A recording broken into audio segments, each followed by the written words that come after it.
And the next topic is going to be a topic that you guys have all heard of, but most people don't know the name of. It's the ship of Theseus. The ship of Theseus is a is a thought experiment. Very much like this whole show is a thought experiment. This is a philosophical question that has been been the subject of quite a bit of debate over the years. Many people have thought about this, but it started with, of course, the ancient Greek, ancient Greek folks who looked at a hero of Athens. The mythological founder of Athens, in fact, was Theseus, and he saved a bunch of children from a catastrophe. And to commemorate that event, there was an annual, or even more than annual, a voyage of a ship that Theseus was supposed to have owned, and it went back and forth, back and forth. And eventually, what happened, of course, was that the ship was starting to run out of, it was starting to fall apart. You'd have to remove one part here, one part there. You had all sorts of parts going all over the place because it starts to wear out. So one of the great, team of philosophers back then, a bunch of people got together and said, hey, what happens when the entire ship gets replaced by new parts? What happens then? Is that going to be, when you have a totally new ship, is that an actual new ship?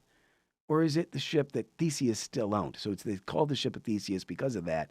Is it still his ship, or is it not?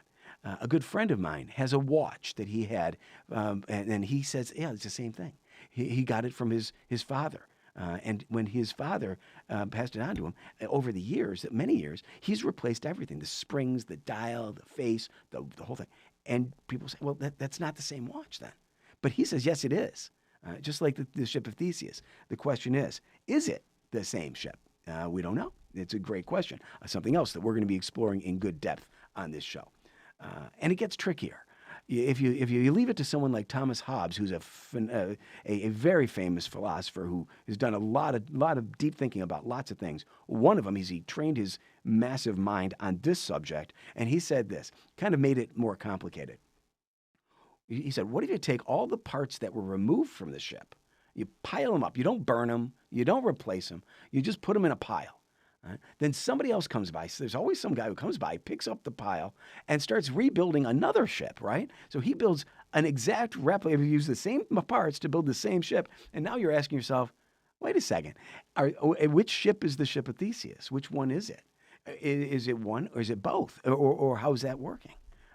It does get a lot more complicated than that, too. There are multiple solutions. We're going to get into some of the complications in a minute. Solutions to it. I'm going to read a couple of these because some of them are a little bit funny. Well, there was something about cutting up the essence of the ship into temporal slices.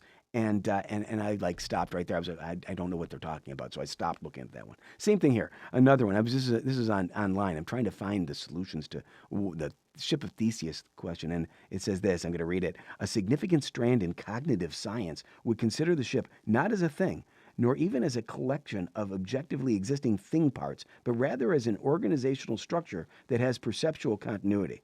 Yeah, okay. Okay, maybe. I don't know. That's a lot of words, and I'm not sure that I'm going to be able to, put my intellectual arms around that exactly. But it is something that I'm going to explore with those people who do and can do that. But the whole subject of the ship of Theseus is about something that's very fundamental, and that is change. Change and motion. Evolution. That's what it is. It's evolution. And as things evolve, do they change, or how do they retain their essential character? That's kind of the whole question here. Let me tell you, in a book by Joel Premack and I think it's Nancy. I'm going to look at it real quick. Yeah, Nancy Abrams. I believe they're husband and wife. They have a book. It's a great one. It's called A View from the Center of the Universe. And in that book, they said that it's an astounding point. They say nothing is fundamental on every scale in the universe. So the large, the small, nothing is fundamental on every scale. It's an astounding point, but it's wrong. It's wrong because motion and change are fundamental on every scale in the universe. And that's what this whole ship of Theseus thing is about, change. It also applies to us.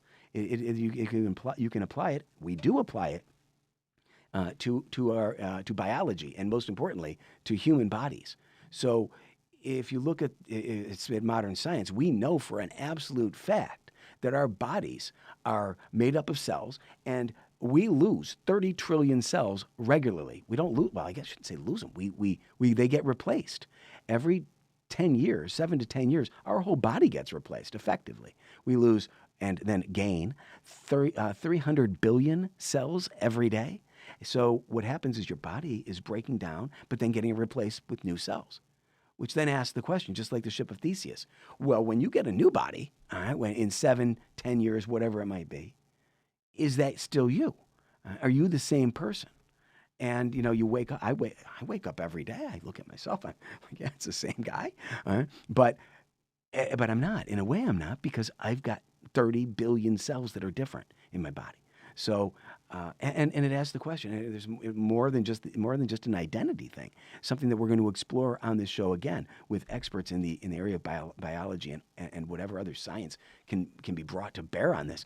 But the question is, well, if we're being replaced every 7 to 10 years, how are we aging? How does that happen? How is it that we're getting older if we're getting new parts all the time? I don't know the answer to that. There's, obviously there's a good answer, because we know for a fact we're getting older. Same thing with individual parts of your body. I've explored this quite a bit for obvious reasons, and that is your liver. All right, is one of the organs in your body that gets replaced most, and it gets replaced fastest. I shouldn't say most, but it's fastest. Much quicker than everything else. I don't know exactly the numbers there, but if that's the case, and you're getting a new liver, all right, why is it that you're worried? Why are we worried about slugging down alcohol? I should just be able to drink a fifth, a pint, a gallon, whatever it might be, of vodka every day, and not worry about it, because soon enough I'm going to have a new liver. And if I have a new liver, well, then all bets are off when it comes to booze. So, but we know for a fact that's not the case. You drink alcohol to excess, and eventually you could have some serious problems. So it's one of the things that we're going to really look at. And as well, we're going to also delve into the question of what happens if your body gets replaced with something other than cells that are being regularly circulated throughout the system. What if, like, you take off your arms, your limbs, and all your body parts, and you replace them with artificial body parts, for instance, cyborg body parts, and eventually all of your body becomes a cyborg-related entity. Is that still you? Again, the question of the ship of Theseus bleeds into all of the stuff about biology and identity and who we are as human beings, who we are, and where we are going to be when that kind of technology takes over. It's just going to be a fascinating, extraordinarily cool subject that I can't wait to really, really dive into.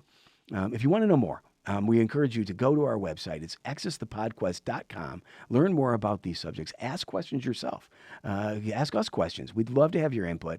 Again, it's exusthepodquest.com. And so, as we like to say, you go there, and we will be going ever forward.